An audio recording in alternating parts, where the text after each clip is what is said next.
Buenos días a todos. Por suerte para todos es la última presentación, gracias a la eficiencia de todos mis antecesores. Dentro de todas estas prácticas que estamos viendo, que realmente estamos tratando de poner como un paquete completo para mejorar la ingeniería en la Argentina, ¿sí?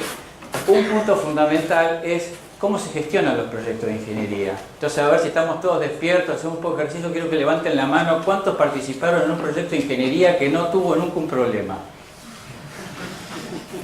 Bueno, ¿cuántos participaron en proyectos de ingeniería que tuvieron problemas? Bueno, así se despierta, vamos, levanten la mano, porque evidentemente todos los proyectos de ingeniería tienen desvíos, tienen problemas, ¿sí? Entonces un poco lo que tenemos que buscar es cómo podemos evitar esos problemas, ¿no? Y hay mucho escrito sobre el tema. Yo quiero hacer mención porque lamentablemente me olvidé de ponerla de la gente que trabajó, porque hay mucha gente, mucha experiencia, muchos años de experiencia en esta comisión de trabajo, porque aparte no era un tema sencillo y después le voy a explicar por qué. Estuvo Rodolfo Tolcas de AESA, Ricardo Mariño también de AESA, Pablo Martínez de Techin, Raúl Pérez Ucunza de IATASA, Damián Sosa y Joaquín Torre de YPF, Víctor Barría y Adrián Guarnieri de Action, Roberto Cantaro de Petrobras, Ezequiel González de Hightech y Carlos Cortiza de CENER.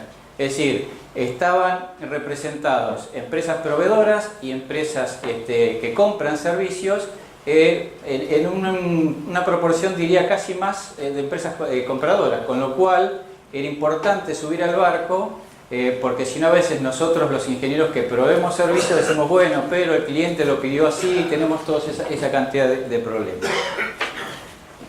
Cuando pensamos en un proyecto, una gestión de un proyecto, nos empiezan a saltar todos estos temas y se nos empiezan a saltar todas las... A ver, ¿por dónde atacamos? ¿Cuáles son los problemas? Cuando nos sentamos a discutir es peor, cuando empezamos a tratar de preguntar cuáles de esos problemas son los que más influyen en un proyecto, ¿sí?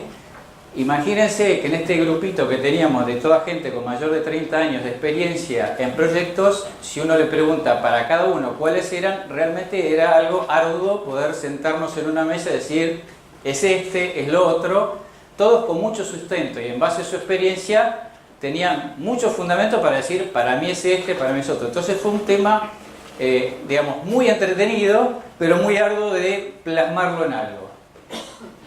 Entonces, una de las cosas que en CEPSI me pidieron coordinar era esta comisión, y la verdad que en principio era difícil, por decir, ¿qué más podemos decir que no está escrito en todo lo que es la gestión de proyectos, de ingeniería y de proyectos en general? Es decir, ¿qué podemos agregar a todo lo ya escrito? Entonces, ahora les voy a pasar a aplicar la metodología, pero primero, ¿qué son dos cosas que tomamos como base para entender lo que es la gestión de un proyecto? Porque a partir de ahí se puede empezar a construir y a mejorar cosas. En las versiones modernas de gestión de proyectos, gestionar un proyecto significa gestionar incertidumbre y gestionar complejidad. ¿Cómo se hace para gestionar la incertidumbre? ¿Qué es lo que se hace hoy en día? Se divide el proyecto en etapas. Y cada etapa lo que tiene que hacer es agregar valor a la otra etapa. Conocemos metodologías como la FEL de DAO. Hay distintas, acá se presentó la división de alcances en distintas etapas. Hay otras industrias que tienen distintas a las que se presentaron acá en petróleo y gas, como puede ser la minería, que por un tema de presentación en la Bolsa de Canadá dividen prefactibilidad, factibilidad e ingeniería de detalle. Son distintas, pero ¿qué es lo que tiene de importante esto? Es que cada instancia tiene que estar cerrada en sí mismo y no se puede pasar a la instancia siguiente si no se cerró completamente esa instancia. ¿Sí? Eso es fundamental en el manejo, porque eso es lo que más, digamos, reduce la incertidumbre de un proyecto. Después, ¿qué es lo que tiene cada una de esas etapas? Una cantidad de complejidad que es un poco lo que vemos en la primera filmina. Hay de todo ahí. Entonces, ¿cómo manejamos esa complejidad? Esa complejidad se maneja en general con procesos, procedimientos, herramientas, como por ejemplo la del PMI. También, digamos, casi todas las empresas que tienen muchos años en el mundo de la ingeniería tienen sus propios proyectos, sus propios procedimientos y procesos que están normalmente alineados con el PMI. El PMI no inventó nada, tomó las mejores prácticas del mercado en su momento y las fue coleccionando en su famoso Paintbook, o sea que no hay nada nuevo. Dicho esto, habiendo todo eso escrito, ¿qué podemos recomendar nosotros? O sea, ¿lee el PMI? No. Entonces, lo que tratamos de hacer es, como dije previamente, acertarnos todos. Salían una cantidad de temas que eran enormes. ¿Cómo podemos acotar y dar una recomendación que realmente agregue valor a quien la pueda leer? Entonces, la metodología que se nos ocurrió fue que cada uno hiciera 10 recomendaciones de cuáles, o sea, hiciera 10 recomendaciones, cuáles eran las causas que hacían que un proyecto falle y cuáles eran las causas que hacían que un proyecto sea exitoso. Eso llegamos a 300 ítems. Yo dije, listo, ahora es fácil. Porque con 300 ítems realmente ya lo teníamos acotado el problema. No, 300 ítems era inmanejable. Entonces tuvimos un arduo trabajo de reducir esos 300 ítems a un número manejable, es decir, se clasificaron por tipo, por etapa dentro del proyecto, etc. Y se llegó a 30 ítems. ¿Dónde se creen que esos 30 ítems cayeron mayormente? ¿A alguno se le ocurre? ¿En qué parte de esta curva se les ocurre que los 30 ítems que más votaron esta gente con semejante experiencia de 30 años, por lo menos en manejo de proyectos? Acá, en la primera parte. Y eso es sabido, no hay proyecto que arranque bien que pueda terminar en forma exitosa. Se lo puede enderezar, se lo puede corregir, pero es muy difícil que algo que arranca bien, ¿sí? O sea, si yo arranco una carrera y salgo para el otro lado, voy a llegar, pero voy a llegar tarde, pues salí para el otro lado, ¿sí? Entonces todo se puede arreglar, pero es muy difícil que si de base se arranca mal, después se pueda corregir. Lo mismo cuando hablamos de las etapas. Si cuando hacemos etapas, se sigue a otra etapa sin haber cerrado la anterior, a pesar de que uno tenga un buen manejo de la complejidad, con procesos, con procedimientos, se puede corregir, pero nunca se va a llegar al proyecto que uno quería hacer, ¿sí? Entonces, finalmente casi todos los dieron en esta parte de acá. Y acá, mensaje para los ingenieros para que nos sepamos vender. Y para los clientes que nos están escuchando, algunos clientes internos que tienen que vender la ingeniería dentro de sus propias empresas, y también algunos otros que son clientes que no conocen tanto de ingeniería. La inversión y no el costo. La ingeniería es una inversión y todo lo que se haga acá al principio se multiplica por 10, por 20 en el costo final del proyecto. ¿Y dónde hay que invertir? En ingeniería. Somos ingenieros, no nos cansemos de vender este concepto. La ingeniería hace que los proyectos sean una buena ingeniería, es una parte fundamental de que los proyectos sean exitosos. No nos tenemos que cansar de decir eso.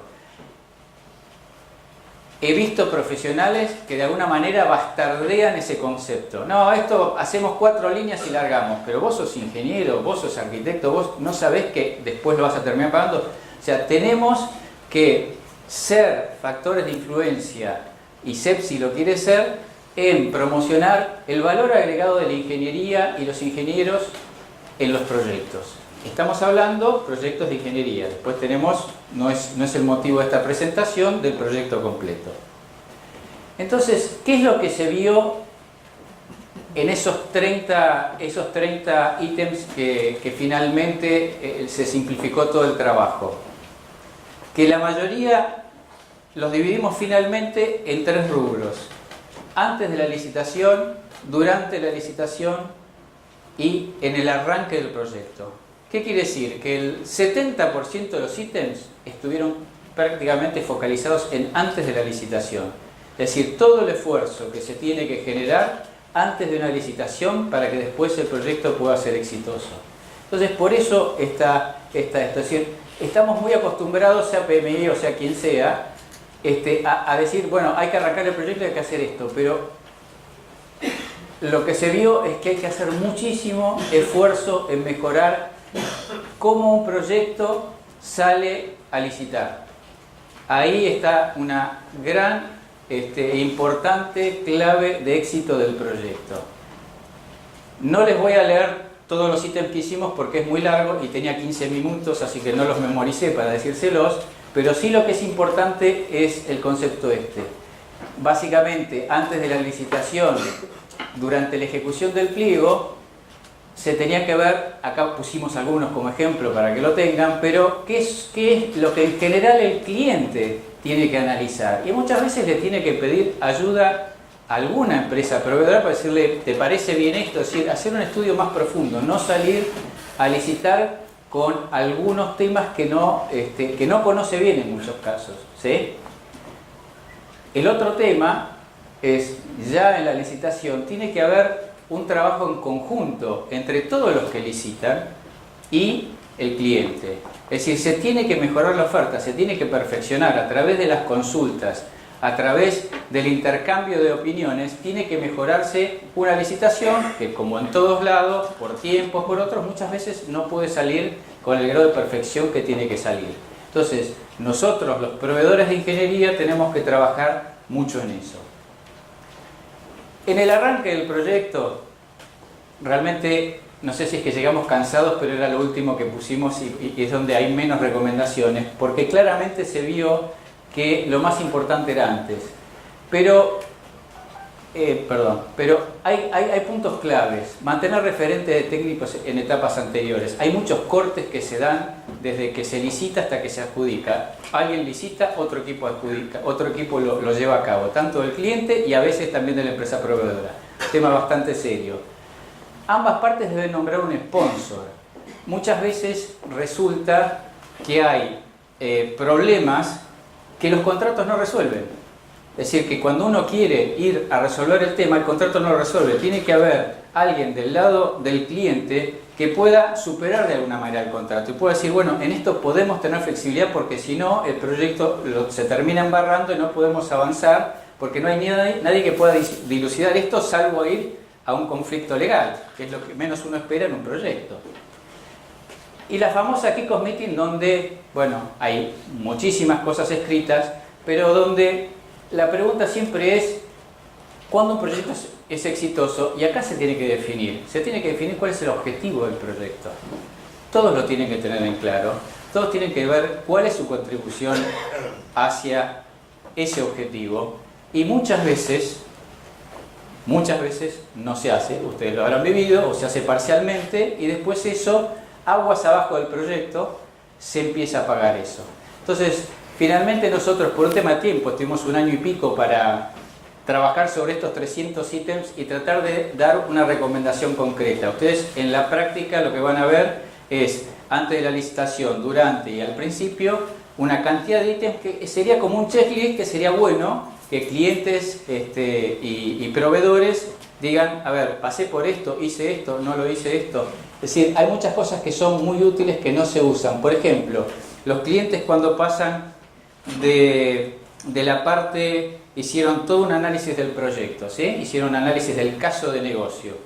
Entonces, terminan determinando que el proyecto tiene que tener un plazo, un costo y una performance de producción, ¿sí? Sale como una cajita y se lo pasan al área que licita y después adjudica. Después resulta, porque pasa, que o no se puede cumplir el plazo, o no se puede cumplir con la calidad, o no se puede cumplir con el costo. ¿Qué variable podemos mover? Y ahí todos dicen, y no sé, vos cumplí el plazo, la calidad y el costo, y nos encerramos. Ahora, si el traspaso de esa información se hubiera pasado, que normalmente muchos lo hacen, el valor presente neto del proyecto, haciendo un análisis de sensibilidad con plazo, costo, calidad y performance, uno tendría con el estudio de esas sensibilidades, en caso que siempre va a pasar, porque ningún proyecto se puede cerrar en ese triangulito perfecto, uno podría decir, puedo liberar un poco esta variable, o si tengo que aflojar una, ¿cuál y cuánto puedo aflojarle y cuánto afecta a la otra? Casos como esos están mencionados acá, lo diría a modo de ejemplo, de recomendaciones que sería bueno adoptar, porque lo importante de los proyectos es que los proyectos van a tener problemas. Lo que tenemos que tener es, primero, minimizarlos lo más posible, después tener mecanismos de resolución de los problemas. Y eso es un poco lo que se basa en estas prácticas. Muchas gracias.